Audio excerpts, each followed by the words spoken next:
सर्वेषां स्वस्तिर्भवतु सर्वेषां शान्तिर्भवतु सर्वेषां पूर्णं भवतु। नमो नमः। आज की कक्षा में आगे का जो टॉपिक था उससे आगे पहले अपनी संधि चल रही थी और वर्ज्य संधि का डायग्राम और वर्ज्य संधि के बारे में। वृद्धि संधि ही वर्ज्य संधि का डायग्राम है। ए या आ के बाद में यदि ए है, आई है, ओ है या औ है तो ये दोनों मिलकर ऐ बनेंगे, ये दोनों मिलकर भी ऐ बनेंगे, ये दोनों मिलकर औ बनेंगे, ये दोनों मिलकर औ बनेंगे। एक बार विस्तार से यहाँ ए के बाद में यदि ए है तो ये दोनों स्वर मिलकर ऐ का निर्माण करेंगे। अगर आ के बाद में ए है तो भी ऐ का निर्माण करेंगे। यदि ए के बाद में ए है तो भी ऐ का निर्माण करेंगे। और यदि आ के बाद में ऐ है तो भी ऐ का निर्माण करेगा। इसी प्रकार आगे है औ का। ये नियम औ पर लागू है। अब आगे चलते हैं। अपने अष्टमी में इतना ही है, बाकी नवमी में और दशमी में री भी है और री भी है। इन दो स्वर का ही अध्ययन करेंगे। अब जैसे जन धन एकता, तो ये ए और ऐ ये मिलकर ऐ का निर्माण करेंगे। क्या बनेंगे? जन एकता। अब आते हैं देव धन ऐश्वर्य। देव प्लस या धन ऐश्वर्यम, तो ऐ हो ए हो, इसका रूप ऐ बनेगा देवैश्वर्यम।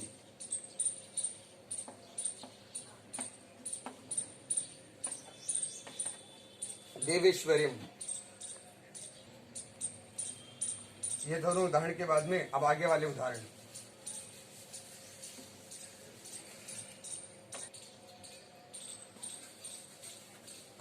अब है गंगा धन ओघ है,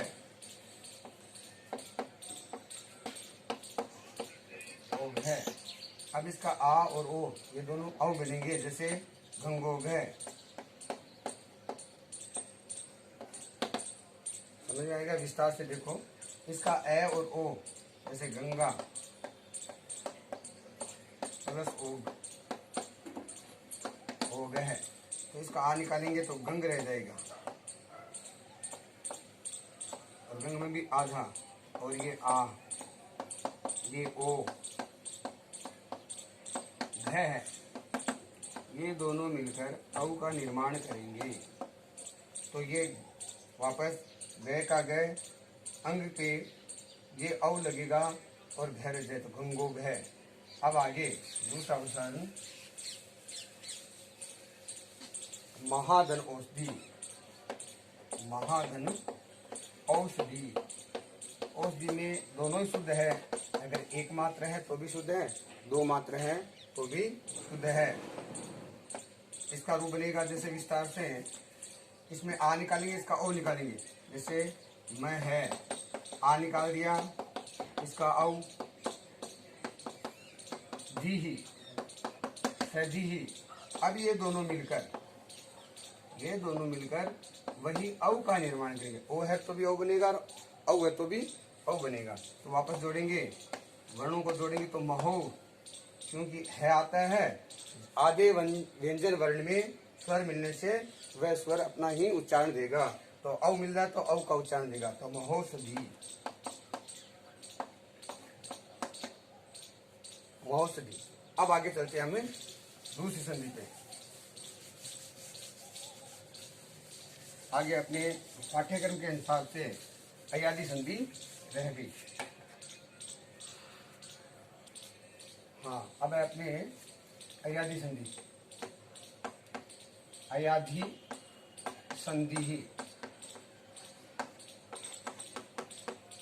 इसका डायग्राम, जैसे ए या आ के बाद में नहीं, ए, आई, ओ और औ के बाद में यदि कोई स्वर हो, कोई भी स्वर समान और समान कोई सा स्वर हो, तो ये तो बनेगा ऐ, ये बनेगा आय, ये बनेगा औ और ये बनेगा आव है आव। जैसे नेधन अनम, नेधन अनम। अब ने में से ए निकालेंगे तो न हलंत रह गया, ए और अनम। अब ये ए क्या बनेगा, कोई भी स्वर आए, ए आ ई ए ऐ ओ, कोई भी स्वर आए तो ये बनेगा ए ये ऐ।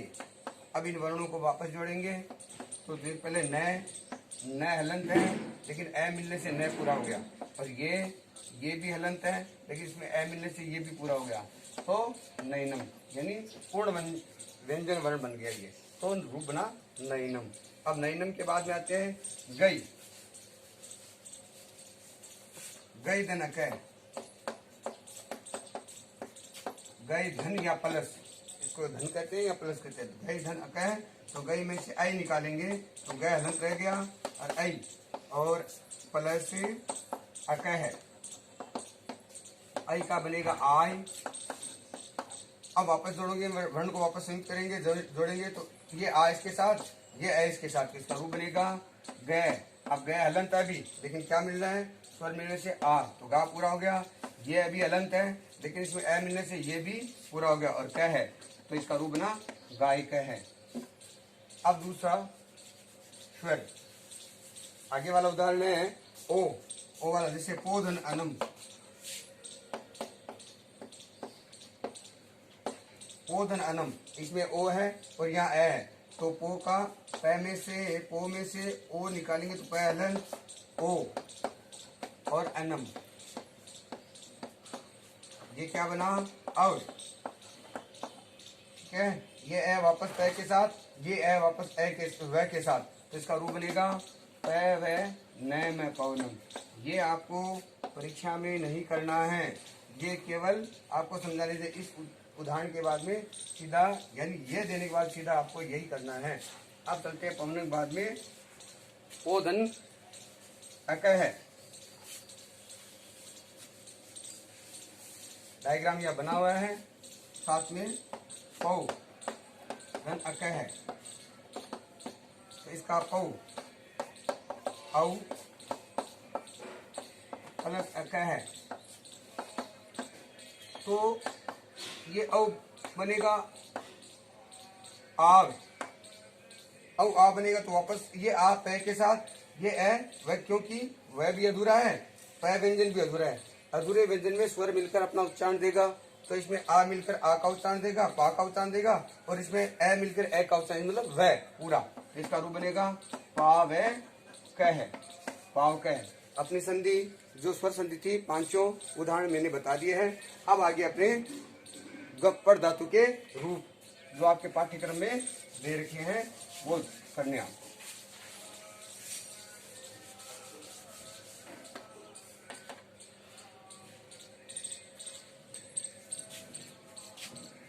पठ मने पढ़ना,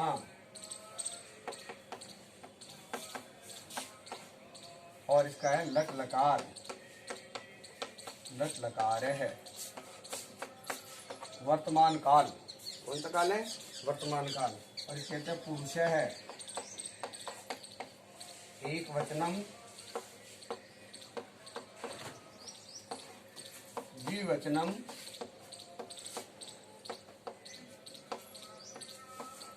और बहुवचनम, बहुवचनम। प्रथम पुरुष है,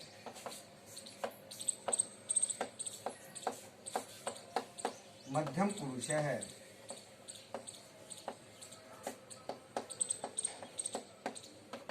उत्तम पुरुष है,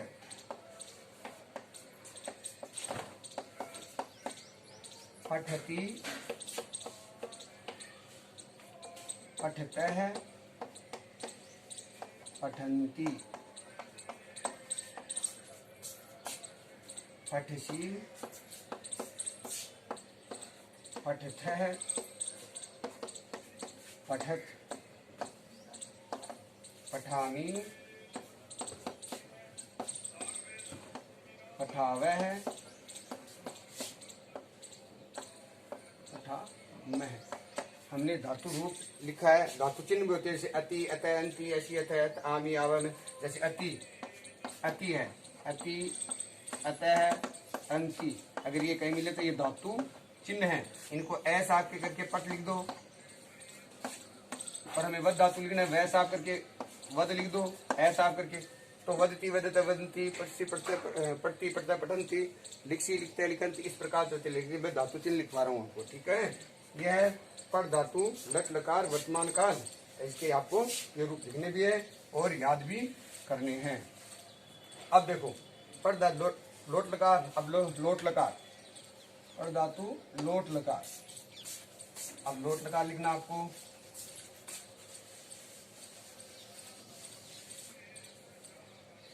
लोट लकार, पठतु, पठताम, पठन्तु, पठे, पठतम, पठत, पठानि, पठा, पठाम। इसके भी धातु जिनमें अतु, अता, मंतु, अतम, अत, आनी, आव, आम, तो वही ऐसा आप करके हमें पट लिखना है। तो ये, लेकिन अब तो आप लोगों को केवल धातु रूप याद करने हैं, धातु रूप से ही आगे दूसरी धातुएं बनाना सिखा देंगे आपको। तो लोट लकार के बाद में आप चलते हैं लंग लकार। लोट लकार है आज्ञार्थक काल, लोट लकार आज्ञार्थक काल। अब लंग लकार, लंग लकार का मतलब है भूतकाल, लंग लकार है।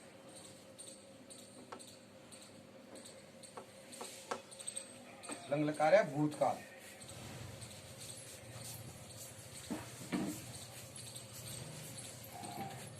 है पठत, है पठताम, है पठन, है पठः, है पठतम, है पठतम, है पठत, है पठम,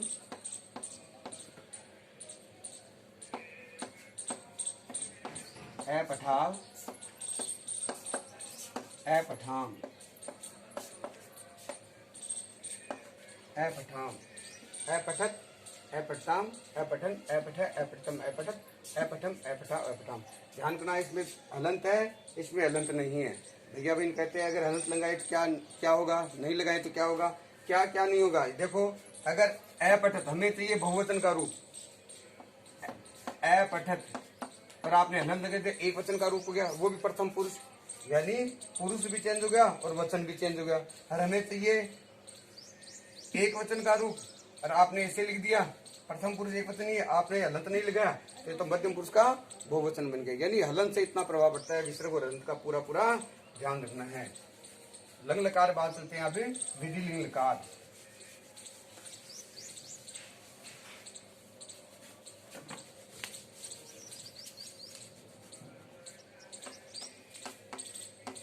विधि लंग लकार भूतकाल। अब विधि लिंग लकार चाहिए कहते हैं पढ़ना चाहिए, लिखना चाहिए, बोलना चाहिए।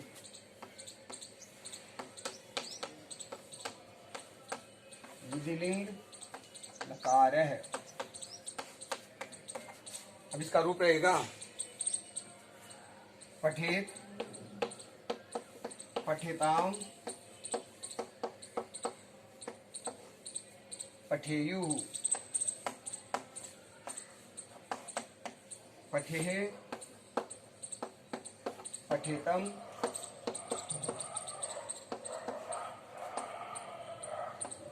पठेत, पठेयम,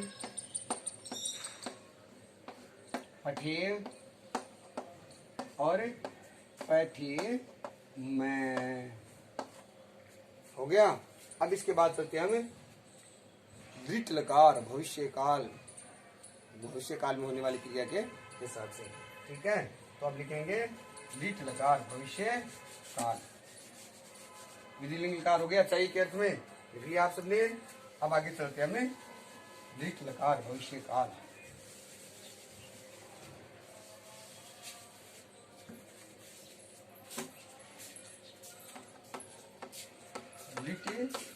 लकार है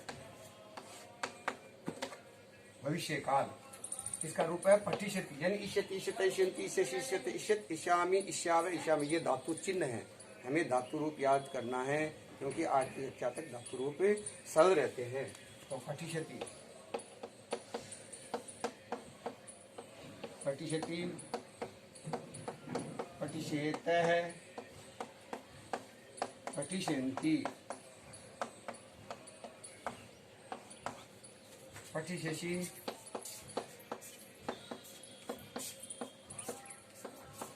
पठिष्यति पठिष्यतः पठिष्येतः और पठिष्यत।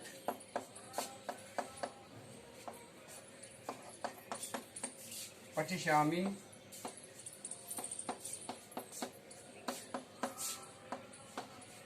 पठिष्यावः पठिष्यामः। पठिष्यति पठिष्यत पठिष्यन्ति पठिष्यसि पठिष्यत पठिष्यत। अच्छा, इसमें हलंत नहीं होगा, ध्यान करना थोड़ा। इसमें हलंत लगाते हैं ये द्विवचन हो जाएगा, तो बहुवचन में हलंत नहीं है। पठिष्यामि पठिष्यावः पठिष्यामः, ये अपना पांचों लकार थे पर धातु के आज पूरे हो गए। ठीक है, आप इनको याद करना है। इसके बाद में अपने गम धातु के रूप करना। अब गम धातु के रूप अगर आप कर सकते हो तो कर सकते हो, जैसे गमिष्यति गमिष्यत गमिष्यन्ति गमिष्यति गमिष्यत गमिष्यत गमिष्यामि गमिष्यावः गमिष्यामः। गम के रूप गच में चलेंगे, गम मने जाना, और इसके रूप चलते हैं इसमें गच में। अब गच किस में चलते हैं? लट लकार, लोट लकार, लंग लकार और विधिलिंग लकार, उन चार लकार में चलते हैं गच धातु के रूप, और लिट लकार में चलेंगे गम धातु रूप। सब में आ गया? अगर कर सकते हो तो आपको ये गृह कार्य की दृष्टि से गम धातु यानी गच धातु के रूप लिखना है। ये हलंत है, ये लो ध्यान कर लेना थोड़ा सा, बोर्ड में आएंगे। ये लो गच है, ये छह और आज हलन और मैं और हलन।